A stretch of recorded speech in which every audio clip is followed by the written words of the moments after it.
Salut les parents de chat. Imaginez la scène. Vous rentrez d'une longue journée de travail, vous rêvez de vous glisser sous la couette, et là, horreur. Une petite surprise, humide et odorante, vous attend sur votre oreiller. Immédiatement, la pensée fuse. C'est une vengeance. C'est parce que je n'ai pas donné la pâtée à 8h02 précises ce matin. On est tous passés par là, à accuser notre adorable boule de poil des pires intentions machiavéliques. Mais si je vous disais que votre chat n'est pas un génie du mal, et si ce petit cadeau n'était pas un acte de guerre mais un appel à l'aide? Aujourd'hui, on brise un mythe tenace. Non, votre chat n'urine pas sur votre lit pour se venger. On va décrypter ensemble ce qui se passe vraiment dans sa petite tête compliquée. Alors, avant de commencer, dites-moi en commentaire comment s'appelle votre petit terroriste d'amour. Pour comprendre ce comportement, il faut d'abord faire un reset sur notre vision du chat. Oubliez les dessins animés où les chats complotent pour dominer le monde, quoique parfois on se demande.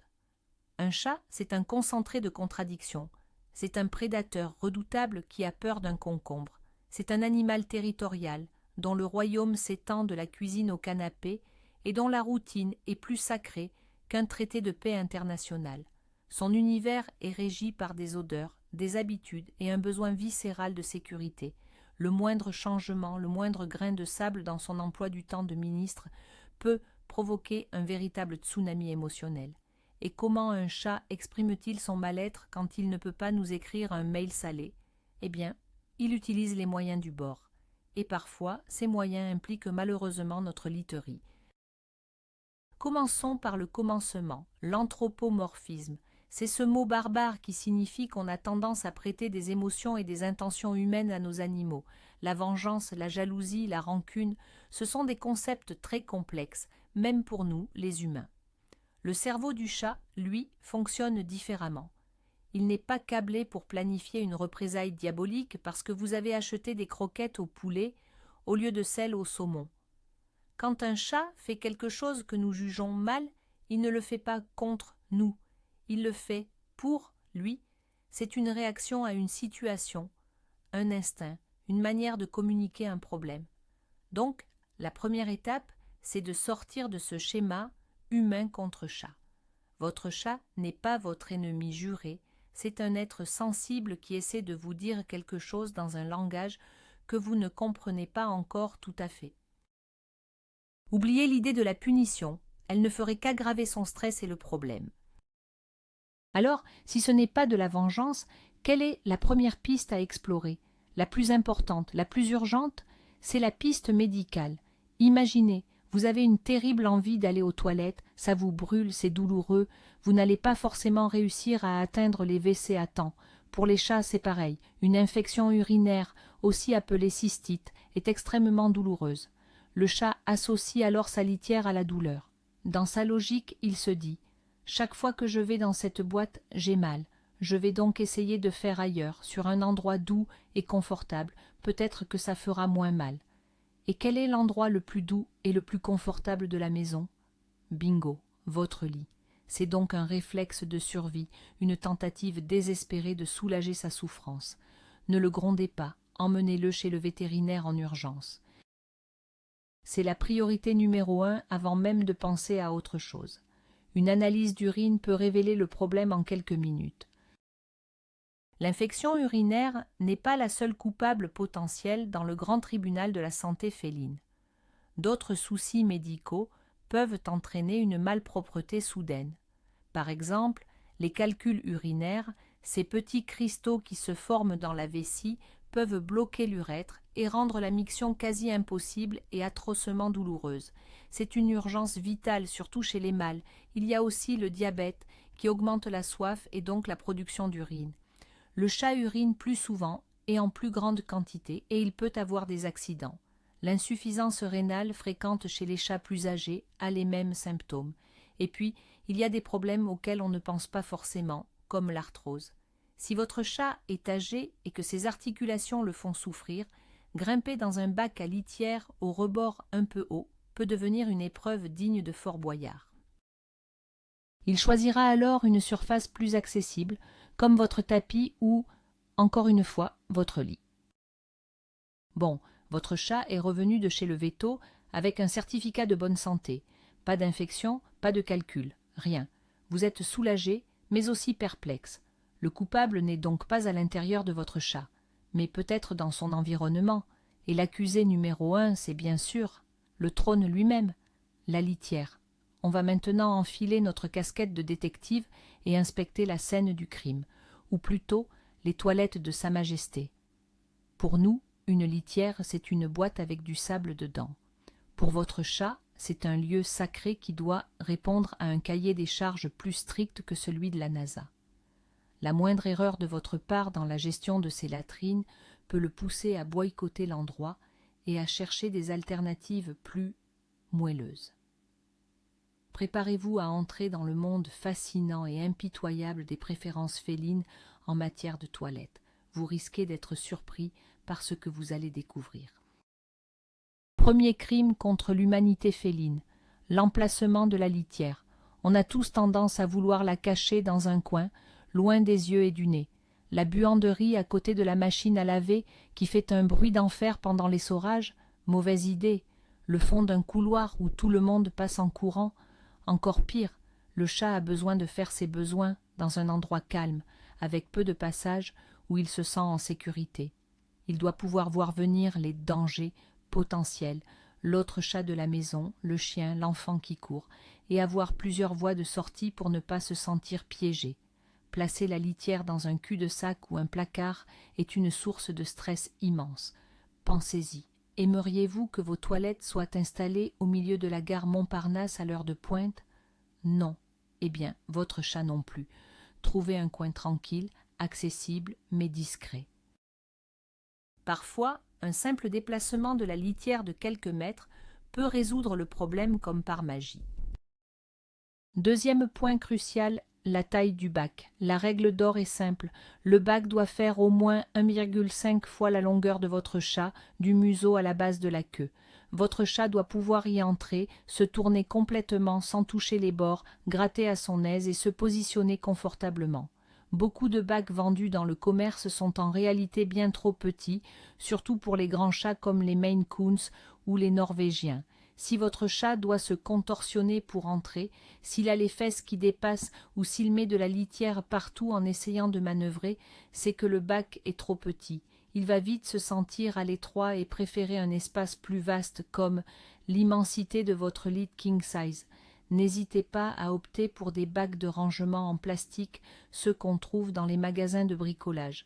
Ils sont souvent plus grands, moins chers et tout aussi efficaces. Parlons maintenant du type de bac. Maison de toilette fermée ou bac ouvert? C'est le grand débat des parents de chats. Les maisons de toilette sont pratiques pour nous. Ça cache les besoins et ça limite la dispersion des grains et des odeurs. Mais pour le chat, c'est souvent une autre histoire. Imaginez-vous enfermé dans des toilettes publiques sans ventilation. Pas très agréable, n'est-ce pas? Le bac fermé concentre les odeurs d'ammoniac, ce qui peut être très désagréable pour l'odorat sensible de votre chat. De plus, il peut se sentir piégé à l'intérieur, surtout s'il y a un autre animal dans la maison qui pourrait l'attendre à la sortie. La plupart des comportementalistes félins recommandent des bacs ouverts, qui permettent au chat de surveiller son environnement et de ne pas être incommodé par les odeurs. Si vous tenez absolument au toit, essayez au moins d'enlever la porte battante, qui est souvent une source de stress supplémentaire. La propreté, c'est le BABA, et sur ce point, les chats sont encore plus maniaques que nous. Leur odorat est 14 fois plus développé que le nôtre. Ce qui nous semble encore un peu propre est pour eux une fosse septique à ciel ouvert. La règle est simple, on retire les déjections, pipi et popo, au minimum une fois par jour, idéalement 2. Et on nettoie l'intégralité du bac avec un changement complet de la litière au moins une fois par semaine. Pour le nettoyage, attention, n'utilisez jamais d'eau de javel ou de produits nettoyants à l'odeur d'ammoniac. L'ammoniac est un composant de l'urine, donc en nettoyant avec, vous envoyez le message à votre chat que c'est un endroit pour uriner. Paradoxal, non? Privilégiez de l'eau chaude avec du savon noir, du bicarbonate de soude ou du vinaigre blanc, bien rincé, car certains chats n'aiment pas l'odeur. Une litière impeccable est la base d'une cohabitation sereine. Enfin, le dernier élément du puzzle de la litière parfaite, le substrat, autrement dit les grains eux-mêmes. Le choix est immense. Agglomérante, végétale, minérale, en silice, parfumée, on a tendance à choisir ce qui nous arrange, nous, les humains. La litière qui sent bon la lavande, qui ne fait pas de poussière, etc. Mais avez-vous demandé son avis à votre chat? Les chats, dans la nature, font leurs besoins sur des surfaces meubles et sans odeur, comme le sable ou la terre. Ils ont donc une préférence innée pour les litières fines, douces sous les pattes et sans parfum. Les litières parfumées peuvent être une véritable agression olfactive pour eux. Celles avec de gros granulés ou des cristaux peuvent être inconfortables. Si vous avez changé de marque de litière récemment et que les problèmes ont commencé à ce moment-là, ne cherchez pas plus loin. Le coupable, c'est ce nouveau sable révolutionnaire, parfumé aux fleurs des îles. Revenez à une litière agglomérante, fine et sans odeur, c'est une valeur sûre. Maintenant que nous avons innocenté votre chat de toute tentative de vengeance et inspecté ses toilettes sous toutes les coutures, il est temps de s'attaquer au grand méchant loup du comportement félin. Le stress. Oui, votre chat, cette petite boule de poils qui passe 16 heures par jour à dormir, peut être une véritable éponge à anxiété. Le chat est un animal néophobe, c'est-à-dire qu'il a peur de la nouveauté. Sa routine, son territoire, ses odeurs familières, c'est son cocon de sécurité. Le moindre changement peut fissurer ce cocon et provoquer un stress intense. Et comment un chat stressé essaie-t-il de se rassurer? En déposant son odeur via l'urine qui contient des phéromones sur des endroits qui portent déjà une odeur familière et rassurante. C'est une sorte de post-it olfactif qu'il se laisse à lui-même, disant « c'est bon, ici c'est chez moi, tout va bien ». Et quel endroit sent le plus la sécurité et son humain préféré?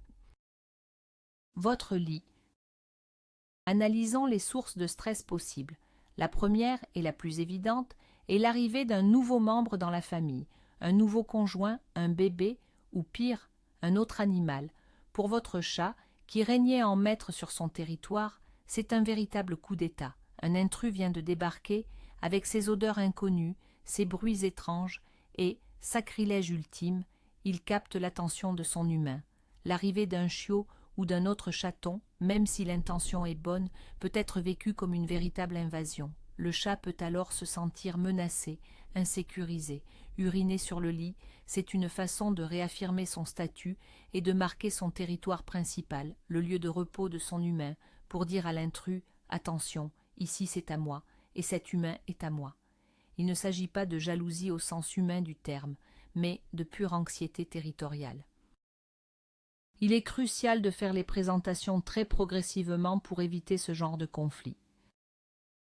Le stress peut aussi venir de changements dans l'environnement physique.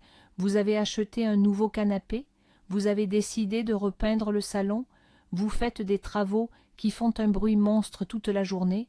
Pour vous, c'est un rafraîchissement. Pour votre chat, c'est comme si un tremblement de terre avait redécoré sa maison sans son accord. Les meubles sont imprégnés de son odeur, des phéromones qu'il dépose en se frottant dessus. Quand vous changez un meuble, vous enlevez une de ses balises de sécurité.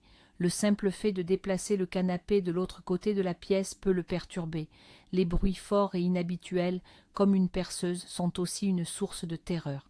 Dans ces moments de chaos, le chat cherche refuge et réconfort. Et encore une fois, votre lit, avec votre odeur, représente l'îlot de stabilité au milieu de la tempête. Uriner dessus, c'est sa façon de planter son drapeau et de se dire « au moins, ça m'appartient encore ». Ne sous-estimez jamais l'impact des changements dans votre routine. Vous avez un nouveau travail avec de nouveaux horaires, vous partez plus tôt, rentrez plus tard, vous avez commencé à voyager plus souvent pour le travail. Votre chat, lui, a une horloge interne d'une précision suisse. Il sait exactement à quelle heure vous êtes censé vous lever pour remplir sa gamelle, à quelle heure vous rentrez pour la séance de câlins sur le canapé. Si cette routine est bouleversée, son monde l'est aussi. Une absence prolongée, même si vous avez demandé à un voisin de passer, peut générer une anxiété de séparation. Le chat ne comprend pas où vous êtes, ni si vous allez revenir. En urinant sur votre lit, il mélange son odeur à la vôtre. C'est une tentative de créer un super parfum, rassurant, un cocon olfactif qui lui rappelle sa figure d'attachement en votre absence. Ce n'est pas une protestation, c'est un cri du cœur qui dit « Tu me manques, j'ai peur sans toi ». Et si le problème n'était pas un excès de stress, mais au contraire, un manque de stimulation? L'ennui est un mal terrible, surtout pour les chats d'appartement. Un chat qui n'a rien à faire de ses journées, qui n'a pas de quoi chasser, grimper, explorer, va développer des troubles du comportement. C'est un peu comme un enfant hyperactif coincé dans une pièce vide. Il va bien falloir qu'il trouve un moyen de libérer son énergie et de stimuler son cerveau de prédateur. La malpropreté peut être un symptôme de cet ennui profond, une sorte de dépression féline. C'est une façon d'attirer l'attention, même si c'est une attention négative. Le chat apprend vite que dès qu'il y a une flaque sur le lit, son humain réagit, lui parle, s'occupe de lui. Assurez-vous que votre chat a suffisamment de jouets, un arbre à chat, un accès à une fenêtre pour observer les oiseaux. Des séances de jeu quotidiennes avec vous sont indispensables pour son équilibre mental. Revenons plus en détail sur le lieu du crime, le lit. Pourquoi le lit et pas le tapis du salon ou le panier du chien? On l'a déjà effleuré, mais c'est un point capital. Votre chambre, et plus particulièrement votre lit, est l'épicentre de votre odeur. C'est l'endroit où vous passez le plus de temps de manière concentrée. Pour votre chat, votre odeur est synonyme de sécurité, de réconfort, de tout ce qui est positif dans sa vie. C'est la base de son territoire, le quartier général. Quand il se sent mal, que ce soit physiquement, douleur, ou mentalement, stress, peur, son instinct le pousse à chercher l'endroit le plus sécurisant possible. En urinant sur votre lit, il ne le souille pas dans le but de vous embêter. Au contraire, il le sacralise à sa manière. Il dépose ses propres phéromones apaisantes sur l'endroit qui sent le plus son humain protecteur. C'est un peu comme s'il se faisait un câlin olfactif pour se rassurer. C'est un comportement d'auto-apaisement. Il faut donc radicalement changer notre perspective. Ce pipi sur la couette n'est pas un acte de guerre, c'est un drapeau blanc, c'est un message, un symptôme. C'est votre chat qui vous crie, avec les seuls moyens dont il dispose, « Au secours, quelque chose ne va pas ». Soit il a mal quelque part, soit son monde s'écroule autour de lui. Le gronder, lui mettre le nez dedans, une pratique barbare et totalement inefficace, ou l'isoler ne fera qu'amplifier le problème.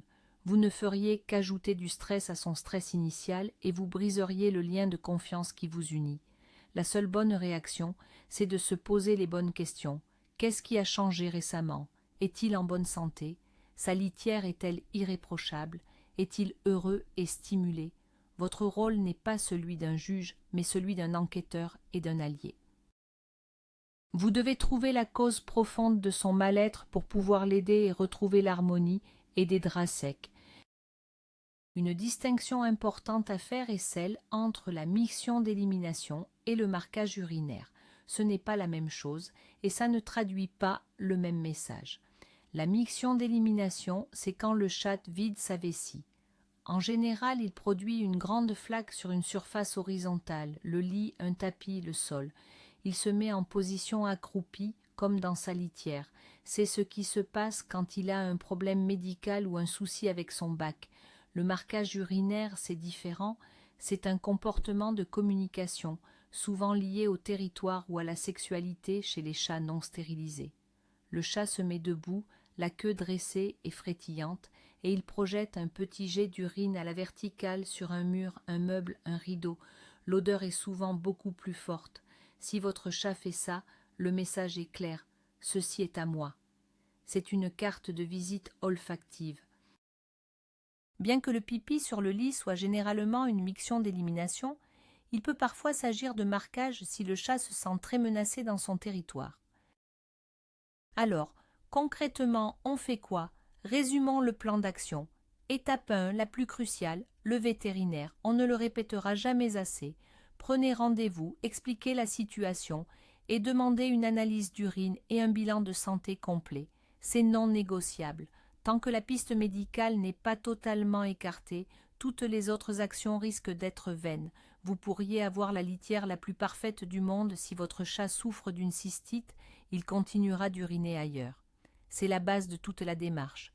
Préparez-vous à cette visite essayez de noter la fréquence des accidents, la taille des flaques, tout changement de comportement, appétit, boisson, dynamisme. Tous ces indices aideront votre vétérinaire à poser le bon diagnostic et à mettre en place le traitement adéquat si nécessaire. N'ayez pas honte, les vétérinaires voient ce genre de cas tous les jours. C'est un des motifs de consultation les plus fréquents. Étape 2. Une fois la santé de votre chat validée, devenez l'inspecteur gadget de la litière. Passez en revue tous les points que nous avons vus. L'emplacement est-il calme? Le bac est-il assez grand? Est-il ouvert? Est-il d'une propreté irréprochable? La litière est-elle fine et sans odeur? N'hésitez pas à faire des tests. Proposez plusieurs types de litières dans différents bacs pour voir celle qu'il préfère. La règle d'or pour le nombre de bacs est simple, n+1, où n est le nombre de chats. Vous avez un chat, il vous faut 2 litières. Vous avez 3 chats, il vous faut 4 litières. Cela permet d'éviter la compétition et de s'assurer que chaque chat a toujours accès à un endroit propre. Placez-les dans des endroits différents de la maison, pas côte à côte. C'est un petit investissement qui peut changer radicalement votre quotidien et celui de votre compagnon à 4 pattes. Pensez-y comme à l'amélioration de son confort personnel. Et enfin, étape 3, l'opération zéro stress. Identifiez la source potentielle d'anxiété et agissez dessus.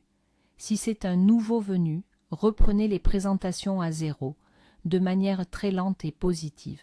Si ce sont des travaux, créez une safe room pour votre chat, une pièce calme avec tout ce dont il a besoin, litière, nourriture, eau, couchage, où il ne sera pas dérangé.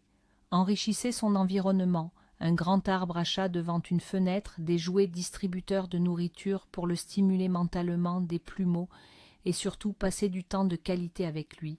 Une séance de jeu de 15 minutes chaque jour peut faire des miracles pour son moral.